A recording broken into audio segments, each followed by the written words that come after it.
Hello everybody, welcome back to my channel. My name is Heather and we're here with my fall TBR for the year. I love fall everything, but specifically fall reading. It is my favorite time. So every year I plan a whole bunch of books that I want to read that just feel like fall. So this is a lot of books. I have a very extensive list.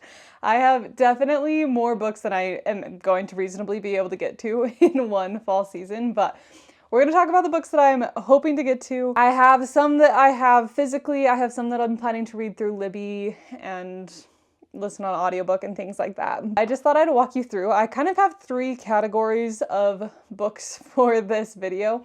The first category is books that I physically own. I am trying to get my physical TBR down a bit, which honestly I don't feel like I've been doing the best job at this year. So I definitely want to make these ones a priority to get through because these ones are the ones that I already own physically.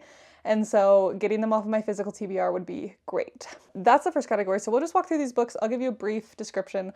Obviously I haven't read any of these books yet, so I'm very excited to get to them. For me, fall reading starts like mid to end of August, which I know is not really when fall starts, but I associate fall with back to school. So as soon as school's back in session, in my mind, we're on to fall. So that's partially why this is such a long list, is because I really start reading quite early. The first book on my TBR is Thistlefoot by Jenna Rose Nethercott. I really don't know a ton about this book. My husband got me this one for Christmas and I still haven't gotten to it, so I really need to get to it soon. This one is based off of the Legends of Baba Yaga. You are basically following her, does it say how many generations? Like her grandchildren? Great-grandchildren? I'm not sure how distant, but there's two of them and they have been granted the house in her will. And so they come together to basically take on this house. It sounds like maybe the siblings aren't really super talking to each other, so they have to you're kind of having some reconciliation between the two siblings. And Thistlefoot is the name of the house. Obviously, I don't know a ton about this book, but I'm very excited for it. I love the story of Baba Yaga, and I don't think I've ever read a book that's based off of Baba Yaga. It's included in the Sisters Grimm series, but that's not like a main focus of it. So I'm very curious to see what this one is like. I don't know how well I know like the original Baba Yaga folklore, but I am very intrigued by the whole concept of Baba Yaga, so I am excited about this one. And then this next one is really funny. I actually got this one from my in-laws for Christmas. I had told my husband about a different book with a similar sounding name, but different spelling. And so they accidentally got me this one, but it actually sounds like a really interesting fall read. So I would love to get to this one. This one is The Hollows. Originally the book that I was looking for was The Hollows with 2 O's. This one is The Hollows with an A in it. And this is by H.L. Tinsley. The 3 little blurbs that are pulled out on the front are ancient bloodlines, illicit substances, and floating nuns. So, I don't know, it sounds wild.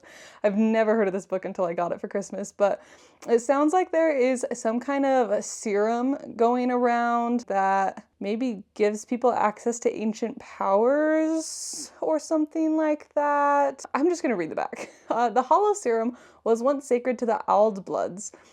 Used to gain access to their lost ancestral powers, now it is regulated and administered by the powerful Providence Company. Evolved from the echelons of the Ald Church, the company exists to maintain the balance between faith, science, and politics. But keeping the peace between humans and Ald Bloods isn't easy. Taking Hollow comes at a price. Providence Company assessor Cam must deal with backstreet bootleggers, burnt-out addicts, and floating nuns that won't stay on the ground. When a string of Ald blood deaths appear to have been caused by a corrupted batch of Hollow, Cam begins to suspect all may not be as it seems. The bodies are piling up, someone is hiding something, and the consequences are becoming monstrous. So again, I really know absolutely nothing going into this book, so it is a bit of a risk, but I feel like fall would be a good time to give it a try. The next book on my physical TBR is The Hazelwood by Melissa Albert. This one I've seen a little bit on the internet. I actually found this copy at the thrift store, so that's why I ended up picking it up. The cover is so cool. I really hate the little Target book club thing, but the cover is awesome. I love the foiling. I don't even know what the, like, yeah, the actual book isn't the coolest, but the dust jacket is really cool. This one sounds like it airs a little bit more on the spooky side with some maybe spooky woods involved and potentially like a elf prince, fairy prince guy in the woods. I don't really know. I've heard it's kind of dark and spooky, and it sounds like there's some magical creatures in the woods where this girl has been told to not go. So I'm very excited about that one. I am hoping that this one feels a little bit like A Sorceress Comes to Call. I read that one at the beginning of the year, and I've been looking for a book with similar vibes to it ever since I read it, so I'm hoping this one might do the trick. Okay, this next one is also one I've seen online a bit, and it sounds like it's maybe kind of like a dark and or light academia book. This is A Study in Drowning by Ava Reed. This one sounds like you have some academic rivals who are competing to do some stuff on a famous author's land. Is that what it is? It's been a second since, yeah, a famous author's estate. And then they start to find out that maybe some of the things that this author was writing about aren't as fictional as everyone thought. So it sounds good. I don't know. I'm a little worried that this is going to lean romantasy. I'm hoping that it doesn't get too sidetracked by that, but I'm interested in it. This edition is beautiful. It's got the sprayed designed edges. The foiling on the inside is actually so pretty too. Can you tell I love gold foiling? But I feel like this one could hit the spot for a little bit of like an academia-esque fall read. And the last two on my physical TBR are actually a duology, and this one is one that is huge on the internet. So I might even do like a dedicated video just reading this duology, but that is the Six of Crows Crooked Kingdom duology. These books are so loved on the internet. People are obsessed with them. I read Shadow and Bone last fall, and then didn't get around to reading these during the fall season, and so I decided to just save them until this fall. So I've been waiting on reading these for quite a while. I'm very curious to see how they intermingle with the Shadow and Bone world, because my understanding is that they're a somewhat similar timeline. If you'd like to see a reading vlog of me reading this duology for the first time, let me know, because I might do that just because so many people love this duology so much. I'm very interested to see what I think of it. The next category of books that I am going to be talking about, I'm gonna grab my laptop so I don't forget any. These are books that are just general fall vibes, but I don't physically own yet. Some of these I may end up buying. Some of them I think I will probably just read if I can get them through like Libby or Audible or something like that. I try not to do too many audiobooks because I don't get through audiobooks very quickly, especially once I'm back at work. Like, I don't really have a job where I can super listen to audiobooks at work, so that doesn't really happen for me. The first one I actually already have on hold with my Libby, so I'm not gonna probably be buying this one unless I really, really love it. But this is Jonathan Strange and Mr. Norrell. I don't remember the author. I don't have that written down on this list, but she's really big. She writes like Greek retellings. This one has been described to me as kind of like an adult Harry Potter-esque book, so I don't really know. Don't know a ton about it. I guess I should really probably pull these books up. That would probably be very helpful. I actually found out about this one last fall and originally had it on my list, but it's a pretty long book, and so I've kind of been putting it off, and then I ended up just deciding to save it for another year because I had too many things I was trying to get through last year. We are in the midst of the Napoleonic Wars, which great setting. I've read lots of books set during the Napoleonic Wars. Most people believe magic has disappeared, but you have a couple magicians that are still practicing. One of them is like the super famous magician, and then he takes on an apprentice. And then it sounds like they kind of end up going separate ways and becoming a bit of competitors. So again, I don't know a ton about it. I have wanted to read it for over a year now, so I'm very ready to finally get around to this one this fall. The next one is actually a series that I'm planning on continuing. This is Foxglove. This is the second book in the Belladonna series. I feel like because they have a little bit of a murder mystery, they're gothic setting fantasies, and one of the characters is death. I feel like these are going to be this would be a really fun series to finish in the fall. So I'm hoping to do Foxglove. That's the one that I'm on to next. I will definitely be getting this one through Libby. They're at least the first book was a little heavy on the romance, so I'm a little nervous going into it, which is why I'm not just buying the series. Again, not the biggest romance person, so I'm not the hugest fan of romantasy either. But I do want to continue this series. I'm very interested in the murder mystery that is set up at the end of the first book, and I'm very intrigued by the idea that Fate kind of got introduced as a character towards the end. I don't feel like that's a spoiler, but I'm very interested to see where they're going with that. The Mystery of the Blue Train by Agatha Christie. I have actually yet to read an Agatha Christie this year, and I need to get to it. This happens to me every year where I get doing other books, and then I just never get around to an Agatha Christie until like fall hits, and then I usually end up reading multiple. I do feel like a lot of Agatha Christie books give off very wintry vibes to me, so I end up reading a lot more when I'm just like cozy inside and I just want a good murder mystery. I'm trying to read the Hercule Poirot books in order now. I started kind of jumping around, and then I got to the point where I was like, I should just read them in order. So I'm trying to do that now. My next one that I need to read is The Mystery of the Blue Train, so that's why I picked this one. Has nothing to do with whether I think it's fall vibes or not. I don't know anything about what it's about, but it's Agatha Christie and Hercule Poirot, and so I'm obviously going to read it, and I'm probably going to enjoy it. The only one I have not enjoyed so far by her is Halloween Party. That one's not my favorite. The next one is called The Devil Aspect. I was looking for books similar to The Lights of Prague. If you listened to or watched my fall recommendation video before this, that book is just the perfect fall, that book specifically, like spooky season, perfect vibes. This one doesn't sound quite as good for spooky season. I can't tell if there's going to be any kind of magical creatures. I may still read it around Halloween though. But this was the closest one I could find to giving similar vibes. It's also set in 1800s Prague, but this time you are following a psychiatrist at a mental, insane asylum, where they have 6 of the most notorious murderers being held. And so you're following him as he's studying these people, trying to figure out what he refers to as the devil aspect of what they all have in common that has led them to do these murders. And then you're also following this police detective who is trying to chase another murderer, and he goes to the insane asylum to seek their help to see if they can help him figure out who this person is. So it sounds just great. I love things set in Prague. It's just the perfect fall vibe. I need to go to Prague in the fall.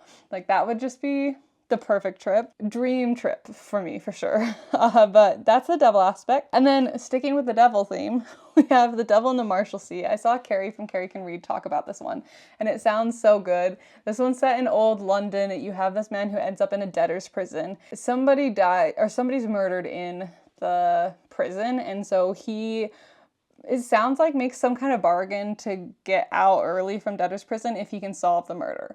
And so he's setting about trying to do this, becomes kind of a bit of an amateur detective. It is actually a series, so if it's good, there are 4 books in the series. So hopefully I really like it. She talked very highly of it, so I'm excited for that one. Okay, and then the next category is my specifically spooky season books. So these are ones that I'm specifically going to be shooting for in October or around Halloween that just have something specific. I feel like not all fall books count as spooky season books in my mind. To be a spooky season book, you need to be like a step beyond just the fall aesthetic. It needs to be something that either has like your classic Halloween creatures, so like your vampires, your Frankenstein, your werewolves, things like that, or it needs to be like more on the horror side of things, haunted houses, ghosts, stuff like that. This is my like specifically spooky season books is this next category, and I actually don't own any of these yet. Some of these I will probably try and buy, some of them I'll probably try and get through Libby. The first one is actually a graphic novel, and this is Garlic and the Vampire, and it sounds so cute, which is maybe not the spooky season vibe, but it's got vampires. I think every once in a while it's nice to have a fun book to even out lots of the horror spooky stuff. So this one is, I think, going to be really fun. I'm pretty new to the graphic novel genre. I've only really read one. It was by Brandon Sanderson, and I didn't love that one, but I feel like something like this that's a little more simple would suit the graphic novel genre or format a bit better for me. And so I want to give this one a try. I think it looks so good. So that's my first spooky season book. And then the next one, definitely more of probably your traditional spooky season. This is The Twisted Ones by T. Kingfisher. I am slowly working my way through T. Kingfisher's whole backlist. I really like her darker books. I also really like her fairy tale retelling. So she just kind of does everything really well. So I have read The Hollow Places by T. Kingfisher. It was all right. It wasn't my favorite, but I've heard really good things about The Twisted Ones. Honestly, I don't even know what this one's about. Let's see. So it looks like she's clearing out her grandma's house after she dies. And it's like in the woods and maybe haunted, or maybe there's just lots of secrets there. Unclear, but it sounds good. It's in the horror category, so I think it'll be a little bit more on the spooky side, but I'm very excited for that one. I will probably buy that one because I love T. Kingfisher. And then the next one, I really like to try and get through at least a couple Halloween classics every year. Last year I read... Actually, did I read all three of these last year? I read Dracula, Frankenstein, and then Dr. Jekyll and Mr. Hyde. So I've been trying to decide which ones I want to try and do this year. I think I've settled on it, but if you've got any other recs for me, let me know because I'm not super set on this yet. But I definitely want to do The Legend of Sleepy Hollow. This one's so short that like there's really no excuses to not get that done. I could sit down and finish that in, what is it, like an hour or two? So most likely I'll end up getting the audiobook off of Libby and just listen to it. Again, one that I feel like so many people know, but I'm curious to see how much my common knowledge is actually consistent with what the real book is. So interested in that one. And then I also want to do The Halloween Tree by Ray Bradbury. This one's another one that's kind of just like a cult classic Halloween book. It sounds like it's about some kids who are out trick-or-treating or something like that. So it could be a fun one to do on actual Halloween, which I don't even know. What day of the week is Halloween this year? Oh, perfect. It's on a Friday. That's nice. Maybe I'll be pulling that one out on actual Halloween. We'll see. And then the next one maybe isn't so much of a classic, but I feel like kind of, which is The Graveyard Book. I'm not sure the author on this one. This one's more of a kid's middle grade book, but it is one of my husband's favorite books from when he was a kid, which is crazy because he doesn't really do like spooky murder mystery thriller type books anymore. He pretty much solely reads high fantasy. So it's funny to me a little bit that this is one of his favorite books from when he was a kid, but I've never read it. I think I'm going to give it a try this year and finally read it so that I can see what he loved about it so much. And then the last one on my spooky season list is called Foul Days. I haven't heard anything about, so I don't know like if it's newer or if it's been out. It looks like it was a 2024 book, and I think there is a second one out, so I don't know if it's just supposed to be a duology. We went to Barnes & Noble the other day just to try and see if I could find anything that felt like a good spooky season book. Again, I'm kind of picky about what I consider actual spooky season books. And I found this one and it sounded interesting. It's based on Slavic folklore, which sounds really cool. I love things based off of not just like your traditional folklore books that everybody has written a million stories based off of now. It sounds like she is a witch, our main character is, who fights off all of the different kind of dark creatures in the city. And I'm not actually sure where this one is, but in order to get away, like something goes really wrong and she has to try and get away, and so she ends up basically giving up her source of her powers in exchange for getting out of whatever the situation is. And so now she is on a path to try and get her powers back. Kind of, that's as much as I know. So it sounds good. It looks like we're doing kind of Monster Hunters vibes, which is always just really fun. And it sounds like there's going to be some very interesting creatures in here that maybe aren't your traditional, everybody knows them from Western Europe creatures. That's kind of my main TBR. I also just really quickly wanted to go through, there are a couple of other books. Again, this is so many books, but there's a couple others that if I have time, if I get through things fast enough, these ones are kind of on my back of my mind, just in case I get time and decide I want one of these. I'll just speed run these. One of them is The Creeper. This one is by the same author as The Watchers. I think it'd be pretty easy to get this one as an audiobook. I really like the audiobooks. This one's definitely more of a horror book, but I think this one could be a good option if I decide I want something a little bit creepier. I originally was thinking of maybe doing the Phantom of the Opera as my classic, but I settled on some that were a little more Halloween specific. I do want to read the Phantom of the Opera at some point. I've heard the book is very interesting and a lot darker than the show.